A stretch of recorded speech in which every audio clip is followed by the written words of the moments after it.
Session 14 এর দ্বিতীয় পর্বে স্বাগতম।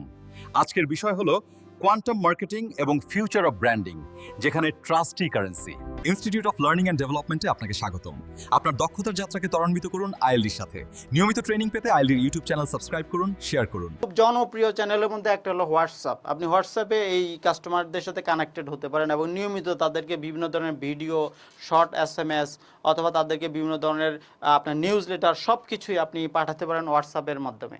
মেসেঞ্জার ইউজ করে কিন্তু তাদের সাথে আপনি কমিউনিকেশন করতে পারেন। তো সব কিছুই কিন্তু প্রযুক্তি নির্ভর এবং এই প্রযুক্তি নির্ভর অ্যাক্টিভিটি অথবা প্রযুক্তি নির্ভর মার্কেটিংটাকে আমরা বলছি হলো কোয়ান্টাম মার্কেটিং।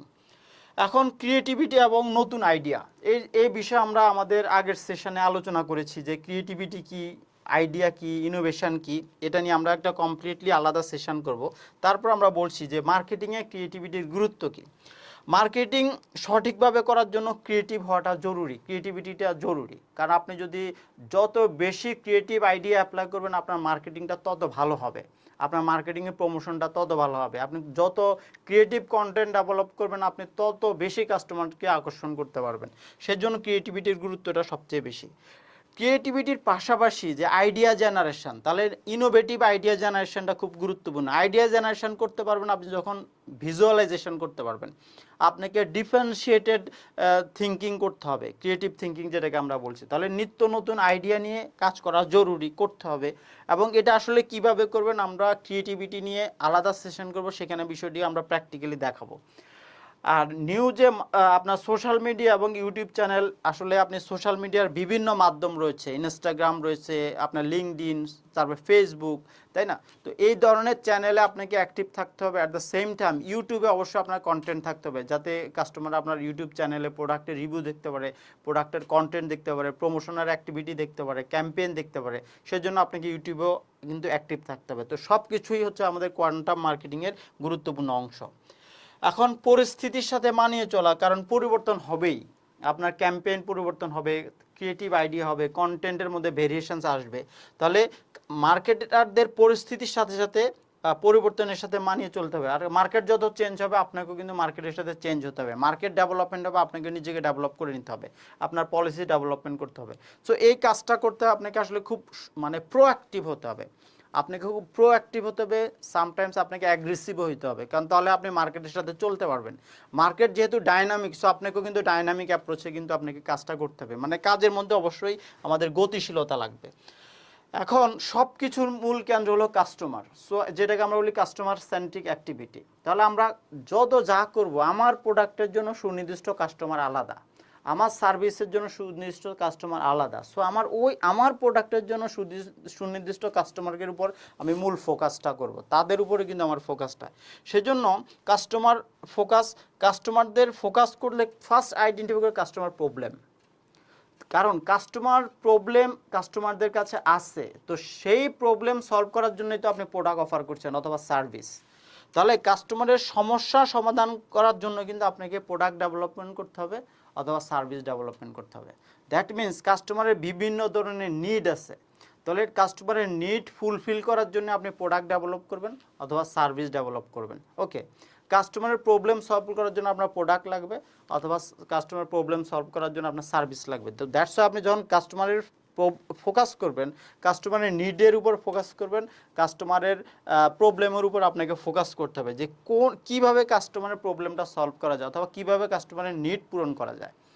সেকেন্ড থিং হচ্ছে কাস্টমারের নিড, যেটা আমরা বললাম কাস্টমারের প্রয়োজন এবং তার চাহিদাকে গুরুত্ব দিতে হবে এবং কাস্টমারের যে কোনো সমস্যার সুন্দর সমাধান আপনার সার্ভিস কিংবা প্রোডাক্ট দিয়ে আপনাকে দিতে হবে। তবে আপনি কাস্টমার সেন্ট্রিক অ্যাক্টিভিটি করতে পারবেন, কাস্টমারদের মন জয় করতে পারবেন। এখন আমরা আলোচনা করব সেটা হচ্ছে সততা এবং স্বচ্ছতা। সো এই কাস্টমারকে সেন্ট্রিক অ্যাক্টিভিটি অর্থাৎ কাস্টমার ফোকাস করে কাজ করতে গেলে কাস্টমারদের সাথে অবশ্যই আপনাকে অনেস্ট পলিসি নিয়ে কাজ করতে হবে, সৎ হয়ে কাজ করতে হবে। কাস্টমারদের সাথে যে কোনো অ্যাক্টিভিটিতে স্বচ্ছতা রাখতে হবে এবং কাস্টমারদেরকে প্রচণ্ড বিশ্বাস এবং আস্থার সাথে কাস্টমারদের কাজ করতে হবে। কাস্টমার আপনাকে বিশ্বাস করবে, আপনিও কাস্টমারকে বিশ্বাস করবেন।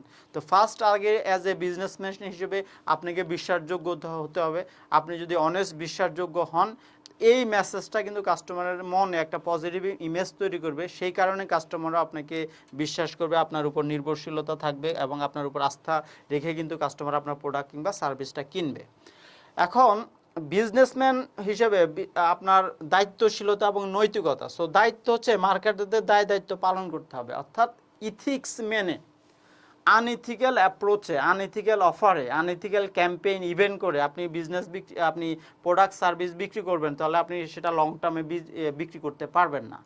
তাহলে মার্কেটিং করবেন, অবশ্যই মার্কেটিংয়ের যে ইথিক্সগুলি, ন্যায় নীতিগুলি, এটা আপনাকে মেনেই কিন্তু মার্কেটিংটা করতে হবে, এবং আপনার নৈতিকতা বজায় রেখে কিন্তু আপনার প্রোডাক্ট বা সার্ভিসটা বিক্রি করতে হবে, অফারগুলো আপনাকে সেভাবে করতে হবে। এবং মার্কেটিংয়ের যে গুড মার্কেটিং প্র্যাকটিস, যেটাকে আমরা বলি জিএমপি, গুড মার্কেটিং প্র্যাকটিস, এই গুড মার্কেটিং প্র্যাকটিসের আপনার প্রোডাক্টের কিংবা সার্ভিসের নীতিমালা আপনাকে ডেভেলপ করতে হবে, এবং আপনার সেলস টিমের সবাইকে, মার্কেটিং টিমের সবাইকে, ব্র্যান্ড ম্যানেজমেন্ট টিমের সবাইকে গুড মার্কেটিং প্র্যাকটিসের নীতিমালাগুলি মেনেই কিন্তু মার্কেটিং করতে হবে।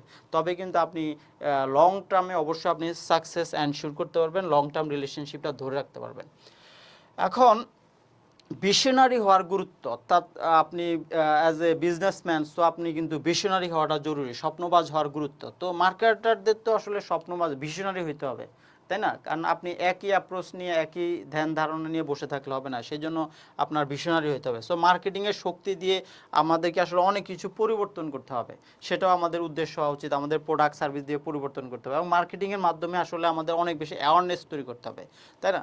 এবং যেটাকে আমরা বলি সিএসআর অ্যাক্টিভিটি হতে পারে, অথবা আমাদের প্রোডাক্টের দিয়ে আমরা অনেক সচেতনতা করতে পারি, সার্ভিস দিয়ে আমরা অনেক সচেতনামূলক অ্যাক্টিভিটি আমরা করতে পারি, সেই ধরনের ইনিশিয়েটিভও লাগবে। তাহলে কিন্তু কাস্টমারদেরকে আপনি এঙ্গেজ করতে পারবেন, কাস্টমারদেরকে আপনি সচেতন করতে পারবেন। এখন মার্কেটিংয়ের যে শক্তি, সেটা আসলে কি? তাহলে মার্কেটিং পণ্য বিক্রির জন্য ব্যাপক ভূমিকা রাখে। তাহলে আপনি প্রোডাক্ট সেলস করবেন, তাহলে যেভাবে আপনি প্রোডাক্টটা সেল করতে চান না কেন, আপনার মার্কেটিং লাগবেই। সো যারা মনে করেন যে না, আপনি প্রোডাক্ট কিংবা সার্ভিস সেলস করবেন বাট মার্কেটিং করবেন না, তাহলে আপনি ভুল করছেন। আপনার যদি প্রোডাক্ট থাকে অথবা সার্ভিস থাকে, তাহলে অবশ্যই আপনার মার্কেটিংটা লাগবে। এবং বিক্রির মূল উদ্দেশ্যটা, আপনি বিক্রি করতে চান, তাহলে আগে মার্কেটিংটা লাগবে। মার্কেটিং যত শক্তিশালী হবে, বিক্রিটা তত বেশি হবে, বিক্রিটাও শক্তিশালী হবে। দ্যাটস ওয়াই আমরা বলছি যে মার্কেটিং পণ্য বিক্রির জন্য ব্যাপক ভূমিকা রাখে, এবং মার্কেটিংয়ের মধ্যে অনেক আপনি সচেতন করতে পারবেন। অর্থাৎ আপনার প্রোডাক্টটা কতজন মানুষের মনে জায়গা নিল, এটা ডিপেন্ড করবে আপনি কত বেশি মার্কেটিং ক্যাম্পেইন করলেন। আপনি যত বেশি মার্কেটিং করবেন, তত বেশি আপনার প্রোডাক্টের অ্যাওয়ারনেস তৈরি হবে। যত বেশি প্রোডাক্টের অ্যাওয়ারনেস তৈরি হবে, তত বেশি আপনার প্রোডাক্টের নাম মানুষের মানে ব্রেনে চলে যাবে, মনের মধ্যে থাকবে। অর্থাৎ মানুষ তার মুখ দিয়ে আপনার প্রোডাক্টের কথা বলতে পারবে, আপনার প্রোডাক্টের নাম বলতে পারবে, মানুষের মনে জায়গা নিতে পারবে। এবং মার্কেটিংয়ের মাধ্যমে কাস্টমারদেরকে অনেক কিছু শেখাতে পারবেন। আপনি যা যা শেখাতে চান, সব কিছু আপনি শেখাতে পারবেন মার্কেটিংয়ের মাধ্যমে। এবং এই পৃথিবীকে বাসযোগ্য করে তোলার জন্য মার্কেটিংয়ের অনেক ভূমিকা আছে। অর্থাৎ মার্কেটিং করে আপনি অনেক বেশি সচেতনামূলক করতে পারবেন, মানুষকে অনেক কিছু শেখাতে পারবেন। মার্কেটিংয়ের মূল শক্তি, আপনি মার্কেটিং ইউজ করে আপনি বিক্রি বাড়াতে পারবেন, মার্কেটিং করে মানুষকে সচেতন করতে পারবেন, মানুষের মধ্যে হ্যাবিট ডেভেলপমেন্ট করতে পারবেন, মানুষের হেলথ ডেভেলপমেন্টের জন্য অনেক ক্রিয়েটিভ আইডিয়া ডেভেলপমেন্টের মাধ্যমে মানুষের সুস্বাস্থ্যের জন্য তাদের সচেতন করতে পারবেন। অনেক কিছুই মার্কেটিংয়ের মাধ্যমে সম্ভব, এবং এটা যদি কোয়ান্টাম মার্কেটিং হয়, তাহলে আরও অনেক বেশি সম্ভব। এবং মার্কেটিংয়ের ভবিষ্যৎ, মার্কেটিংয়ের আলটিমেট ভবিষ্যৎ আসলে হলো প্রযুক্তি নির্ভর মার্কেটিং, যেটাকে আমরা বললাম কোয়ান্টাম মার্কেটিং। তাহলে ভবিষ্যতে মার্কেটিং পদ্ধতি হবে কোয়ান্টাম মার্কেটিং। তাহলে এখন থেকে আমরা এখন আজকের সেশনটা হচ্ছে রিলেশনশিপ মার্কেটিং অ্যান্ড সেলিং। তাহলে রিলেশনশিপ মার্কেটিং এবং সেলিং সব যুগে সব সময় টিকে থাকবে, বাট রিলেশনশিপ মার্কেটিং এবং সেলিংটা প্রযুক্তি নির্ভর হবে। অর্থাৎ কোয়ান্টাম মার্কেটিংয়ের যুগেও কিন্তু রিলেশনশিপ মার্কেটিং এবং সেলিং হবে। তখন রিলেশনশিপ করার জন্য আপনাকে অনেক বেশি প্রযুক্তি ব্যবহার করতে হবে, সেটা মনে রাখা উচিত। আর রিলেশনশিপ মার্কেটিং মূল ফোকাস হবে রিলেশনশিপ মার্কেটিং। অর্থাৎ আপনি কোয়ান্টাম মার্কেটিং করবেন, মূল উদ্দেশ্য হচ্ছে কোয়ান্টাম মার্কেটিংয়ের মাধ্যমে রিলেশনশিপ মার্কেটিং হবে, এবং মার্কেটিংয়ের আপনার কেন্দ্রবিন্দু হবে কাস্টমার, অর্থাৎ কাস্টমার সেন্ট্রিক অ্যাক্টিভিটি হবে। এবং আপনার মার্কেটিংয়ের আপনার কাস্টমারকে কেন্দ্র করে কিন্তু মার্কেটিং হবে, কাস্টমারকে ফোকাস করে কিন্তু মার্কেটিংয়ের সব কার্যক্রম কিন্তু আপনাকে তৈরি করতে হবে, সাজাতে হবে। এখন কোয়ান্টাম মার্কেটিংয়ের মূল বৈশিষ্ট্য, কোয়ান্টাম মার্কেটিংয়ের মূল বৈশিষ্ট্য হলো এটা চেঞ্জেবল। আজকে একরকম আছে, কালকে আরেক রকম হয়ে যাবে, এটা হলো চেঞ্জেবল। তাহলে পরিবর্তনশীল, বিশ্বের পরিবর্তনের সাথে সাথে মার্কেটিংটাও কিন্তু পরিবর্তন হবে, এটা গতিশীল হবে, একই জায়গায় একই স্টাইলে এটা স্থির থাকবে না। প্রযুক্তির ডেভেলপমেন্ট হবে, কোয়ান্টাম মার্কেটিংয়ের স্টাইলও কিন্তু চেঞ্জ হয়ে যাবে। এবং কোয়ান্টাম মার্কেটিংয়ের মূল ফোকাস বৈশিষ্ট্য আমরা কাস্টমার ফোকাস, অর্থাৎ কাস্টমার প্রয়োজন এবং চাহিদার উপর নির্ভর করে আপনাকে কিন্তু মার্কেটিং করতে হবে এবং নতুন প্রযুক্তি ব্যবহার করে আপনাকে মার্কেটিং করতে হবে। এটা হলো কোয়ান্টাম মার্কেটিংয়ের মূল বৈশিষ্ট্য। কোয়ান্টাম মার্কেটিং আসলে প্রযুক্তি ছাড়া কোনো মার্কেটিংই সম্ভব নয়। সো রিলেশনশিপ মার্কেটিংয়ের যেটা গুরুত্ব সেটা আমরা অনেকবার বলেছি। রিলেশনশিপ মার্কেটিং করবেন কাস্টমারদের সাথে দীর্ঘমেয়াদী সম্পর্ক তৈরি করার জন্য, এবং রিলেশনশিপ মার্কেটিং করবেন কাস্টমারদের বিশ্বাস আস্থা অর্জন করার জন্য, এবং কাস্টমারদের স্যাটিসফ্যাকশন বৃদ্ধি করার জন্য রিলেশনশিপ মার্কেটিং করবেন। এখন আপনি কোয়ান্টাম মার্কেটিং করেন, সেই কোয়ান্টাম মার্কেটিং করতে গেলেও আপনাকে রিলেশনশিপ মার্কেটিং করতে হবে। রিলেশনশিপ মার্কেটিং করবেন দীর্ঘমেয়াদী রিলেশনশিপ ধরে রাখার জন্য, কাস্টমারদের বিশ্বাস আস্থা অর্জন করার জন্য, কাস্টমারদের স্যাটিসফ্যাকশন লেভেল বাড়ানোর জন্য। এটা হলো আমরা রিলেশনশিপ মার্কেটিং নিয়ে অনেকবার বলেছি। এখন কাস্টমার সেন্ট্রিক যে মার্কেটিংটা সেটা আমরা বলি। সো কাস্টমারদের প্রয়োজন আবিষ্কার করা, কাস্টমারদের প্রয়োজনটা বের করা। সো কাস্টমার ফিডব্যাক অ্যানালাইসিস করলে কাস্টমার প্রয়োজনটা আপনি বুঝতে পারবেন, কারণ কাস্টমার ফিডব্যাকে কাস্টমার প্রয়োজন উল্লেখ থাকে। সেজন্য কাস্টমারের প্রকৃত প্রয়োজন এটা আবিষ্কার করতে পারে, ডেটা অ্যানালাইসিসের মাধ্যমে সম্ভব। কাস্টমার প্রযুক্তির মাধ্যমে কাস্টমার ডেটা ব্যবহার করে আপনি ডেটা অ্যানালাইসিস করে প্রযুক্তি ইউজের মাধ্যমে সেখানের কাস্টমারের প্রয়োজনটা আপনি বুঝতে পারবেন। কাস্টমারের প্রয়োজন অনুযায়ী কাস্টমারের জন্য নতুন নতুন অফার আপনি ডেভেলপ করতে পারবেন, এবং কাস্টমারের প্রয়োজন অনুযায়ী প্রোডাক্টের ভ্যালু নির্ধারণ করতে পারবেন, সার্ভিসের ভ্যালুও নির্ধারণ করতে পারবেন। ওকে, এবং কোয়ান্টাম মার্কেটিংয়ের চ্যালেঞ্জ সেটা হলো যেহেতু অনেক কিছু রাতারাতি পরিবর্তন হয়ে যাচ্ছে, সো কোয়ান্টাম মার্কেটিংয়ের ধরনও কিন্তু পরিবর্তন হবে। এআই টুলসের মাধ্যমে অনেক ব্যাপক পরিবর্তন আমরা লক্ষ্য করছি। যেমন আগে যখন আমরা কোনো একটা প্রোডাক্টের আপনার বিজ্ঞাপন দেওয়া হতো, সেখানে ভিডিও শ্যুট করা লাগতো, কিন্তু এখন এআই এর মাধ্যমে কিন্তু আপনার অটোমেটিক 1 মিনিট 2 মিনিটে আমরা ভিডিও তৈরি করতে পারতেছি এআই প্রযুক্তি ইউজ করে। তো এগুলো হলো অনেক বেশি গতিশীল, অনেক বেশি ডাইনামিক, অনেক বেশি পরিবর্তন হচ্ছে। ওকে, তাহলে এই পরিবর্তনের সাথে সাথে আপনার মার্কেটিং স্ট্র্যাটেজিও পরিবর্তন করে নিতে হবে। এবং যেহেতু আসলে কাস্টমারও অনেক বেশি সন্দেহপ্রবণ, যে কোনো প্রোডাক্টের অথেন্টিসিটি নিয়ে কাস্টমার অনেক বেশি ভাবে, তাহলে প্রযুক্তির মাধ্যমে কিন্তু আমরা অথেন্টিক প্রোডাক্টটা যাচাইয়ের সুযোগ করে দিতে পারি কাস্টমারদেরকে, এবং কাস্টমারদের মনের সন্দেহ আমরা দূর করতে পারি। এবং প্রযুক্তি ব্যবহারের জন্য কাস্টমারদের মধ্যে আমরা অনেক বেশি অ্যাওয়ারনেস তৈরি করতে পারি, যাতে কাস্টমাররা প্রযুক্তি ব্যবহার করে এবং এই কোয়ান্টাম মার্কেটিংয়ের প্রতি তারা যাতে অন্তর্ভুক্ত হয়, এই বিষয়টা আমাদেরকে তৈরি করতে হবে।